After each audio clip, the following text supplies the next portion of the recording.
बिस्मिल्लाहिर्रहमानिर्रहीम। ख़ातिन हज़रात, मैं हूँ अख्तर अब्बास और आप सबको मेरा सलाम पहुँचे। इस हफ़्ते बच्चियों के पॉकेट मनी पे काफ़ी डिस्कशन हुई, इवन फेसबुक पे डिस्कशन होती रही, बहुत से लोगों ने फ़ोन करके भी बात की। फैसल साहब ने उसमें एक नया एंगल, नया रंग भरा है, बल्कि सवाल ऐसा है कि रंग भरा नहीं है, रंग उड़ाया है। मेरे लिए ये जो नुक्ता निगाह है ये मुख्तलिफ और नया है। वो कहते हैं कि सर जी, अगर बीवी ज़रूरत से ज़्यादा जेब खर्च ले और महीने के आखिर में उसका हिसाब भी ना दे तो क्या करना चाहिए? फैसल साहब, पहली बात तो ये है कि जब आप किसी जगह से तनख्वाह लेते हैं तो तनख्वाह देने वाले को ये हक़ नहीं होता, ना उसका इस्तेहकाक होता है कि बाद में आपसे पूछे कि हाँ भाई, तुम बड़े फजूल खर्च हो, तुम कम अकल हो, तुमको कम फहम हो, तुम्हें तो पता नहीं है दुनियादारी का, तो मुझे बताओ तुमने कहाँ कहाँ खर्च किए। तो no way, nobody has the right के आपको अदा करने के बाद फिर आपसे हिसाब ले। अगर आपने किसी को उधार दिए हुए हों तो भी आप नहीं ले सकते कहाँ खर्च किया।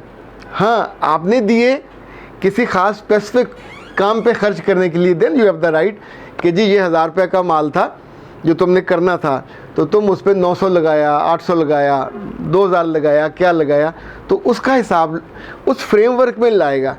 लेकिन अगर आप अपने बेटी को या बेटे को, जो बच्चे हमारे पढ़ते हैं कॉलेजों में, यूनिवर्सिटियों में, हॉस्टलों में रहते हैं, तो क्या महीने के आखिर पे उससे हिसाब लेना बनेगा? अगर आप लेना चाहोगे और लोगे तो आप असल में झूठी ज़िंदगी को जीने के लिए लोगों के उकसाओगे। पैसे, जो कि आज की कम्युनिटी है ना, ये आज के इंसानों का है मसला। पहले लोगों को चीज़ें मिल जाती थी तो ज़रूरतें पूरी हो जाती थी। अभी पैसों से चीज़ें मिलती हैं, तो आपने पैसे दिए कि ये तुम्हारा बजट है, तुमने इसके अंदर रहना है। पॉकेट मनी तो आमतौर पे जो मियाँ अगर 1 लाख रुपया कमाता है तो पॉकेट मनी कितनी देगा बीवी को? 10% दे देगा, 10,000 देगा। वैसे तो 2-3 हज़ार देते हुए भी वफात पड़ती है तो 5,000 दे देगा। लेकिन अगर आपने 10,000 भी दे दिए तो मेरी जान, फिर दिल बड़ा किया करो। फिर कंजूस और खसीस आदमी की तरफ पे ये क्यों सोचते हो कि अब उससे हिसाब भी लिया जाए? आपसे कभी किसी ने हिसाब लिया क्या? ये आप मत कीजिएगा। आप अपने उसके दिल में अपनी मोहब्बत को और चाहत को बिल्कुल ज़ाया कर दोगे। बुनियादी तौर पे आपने उसको दिया वो अपनी ज़रूरत के मुताबिक। बहुत से लोग हैं और बहुत से बेटे अपनी माओं को पॉकेट मनी देते हैं, अब्बा भी देते हैं, बेटे भी देते हैं। किस लिए देते हैं? माँ ने उनका कुछ आर डालना होता है। सबको पता होता है कि माँ ने कहाँ खर्च करने। माँ के खर्च करने की जगह है उसकी बेटियाँ, बेटियों के बच्चे, वो बेटों के बच्चों पे खर्च नहीं करती। सो आए गए को किसी को सूट देना हुआ, उस वक्त घर के खाने, घर के दस्तरखान के लिए चीज़ें वो अपने पॉकेट मनी से नहीं मंगवाएगी। लेकिन अगर बेटियों के बच्चे आए होंगे तो फिर किसी से मांगेगी भी नहीं, 100 रुपये निकाल के देगी, बिस्किट ले और टॉफ़ियाँ ले और बर्गर, जो भी मंगवाना वो मंगवा देगी। तो उसका खाली हाथ होना, उसका दिल खाली होना है। यानी उसको कितना दुख होगा कि मेरी बेटी आई हुई है, उसके बच्चे आए हुए हैं, मेरे पास खर्च करने के पैसे नहीं हैं। इसी तौर पे याद रखिएगा, बीवी को अपने दिए बस ओवर। अब उसके बाद पूछना मुझे तो ये हज़म नहीं हो रहा। और जिन लोगों को शौक़ है बीवियों को पैसे देने के बाद पूछने का और तहकीक और तफ्तीश करने का, दैट्स नॉट फेयर। सिर्फ बीवी नहीं, बच्चों से भी नहीं। आप उन्हें पहले एक एतमाद और एतबार के साथ एक फ्रेमवर्क बना देते। ये मोहतरमा रुखसाना साहिबा, वो कहती है मैं एक सास हूँ और अपनी बहू को और बेटी को बराबर पॉकेट मनी देती हूँ।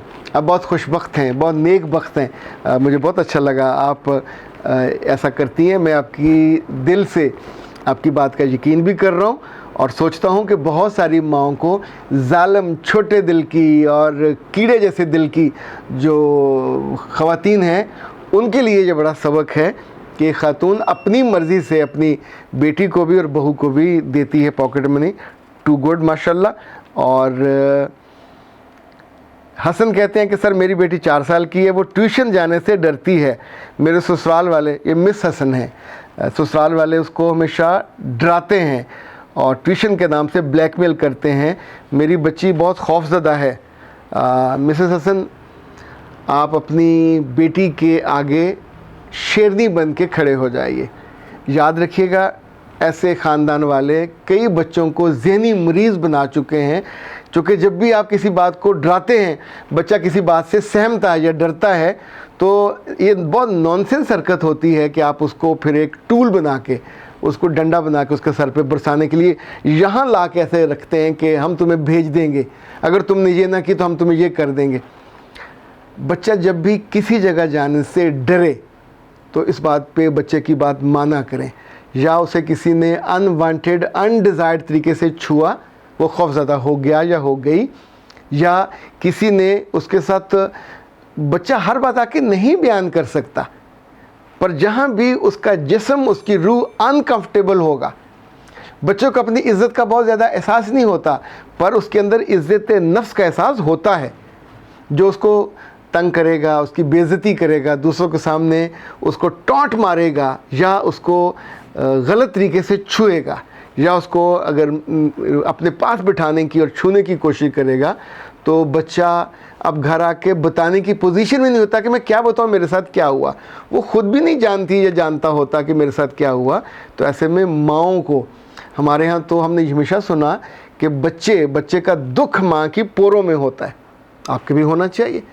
यानी बच्चा अगर किसी जगह पे, ऐसे मौके पे अगर आप शेरनी बन के बोलोगे नहीं, उनको तकलीफ़ है, वो अपने बच्चे को जो मर्ज़ी कहें, अपनी बेटियों को कहें, अपने पोतों को कहें, अपने बच्चे के लिए आप उन्हें कहें कि मत कीजिए। आप बच्चे का फ्यूचर, उसका दिल, इस तरह से तो बच्चे का दिल होता है, और आप उसके लिए किसी चीज़ को ऐसा बना दें हवा या खौफ, तो आप सोचिए आप उसकी नॉर्मल ग्रोथ को ख़राब कर देंगे।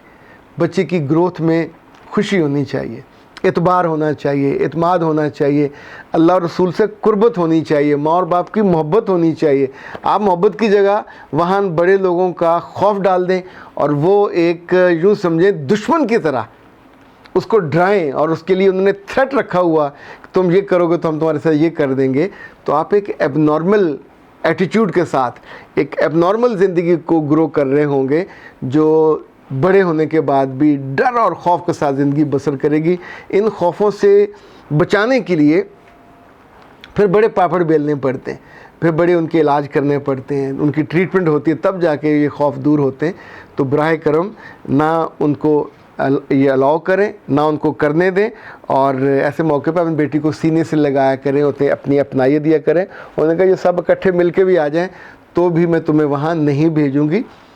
ये मामला स्कूल का हो, ट्यूशन सेंटर का हो, किसी घर जाने का हो, जहाँ जहाँ ऐसा मसला हो फ़ौरन उसको रोक दिया करें, स्कूल बदल दिया करें, ट्यूशन सेंटर बदल दिया करें।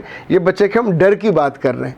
अगर कोई नहीं पढ़ना चाहता और उससे भागता है, वो बात अलग है, वहाँ आप उसके हाथों में नहीं खेलोगे। यहाँ तो हम बच्चे के खौफ की जगह अपने मोहब्बत की मजबूती देना चाह रहे हैं।